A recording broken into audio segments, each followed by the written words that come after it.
شیخ طریقت امیر اہل سنت دامت برکاتہم العالیہ نے طفیل بھائی کی والدہ کے انتقال پر تعزیت فرمائی۔ بلال بھائی کے گھر میں آتش زدگی پر ان سے اظہار دکھ فرماتے ہوئے ان کی دلجوئی کی، جبکہ گزشتہ دنوں ریحان باپو کی عیادت فرمائی۔ ایک ویڈیو پیغام میں آپ بھی دیکھیے۔ بسم اللہ الرحمن الرحیم۔ سگے سادات کرام، الیاس قادری رفیع عنہ کی جانب سے مبلغ دعوت اسلامی شہزاد علی وقار سید ریحان شاہ صاحب، السلام علیکم ورحمۃ اللہ وبرکاتہ۔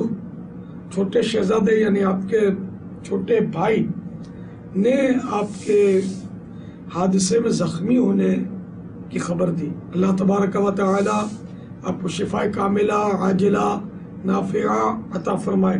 اللہ تعالی آپ کے ان زخموں کو مندمل کرے، دور کرے، بھر دے، اور اللہ تعالی آپ کو مدینے کی یاد میں زخم جگر عطا فرمائے۔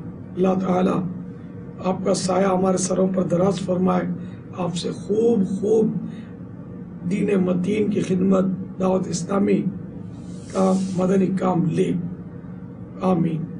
بجاہ النبی الامین صلی اللہ تعالی علیہ وآلہ وسلم، مجھ گناہگاروں کے سردار کے لیے بے حساب مغفرت کی دعا فرمائیے گا۔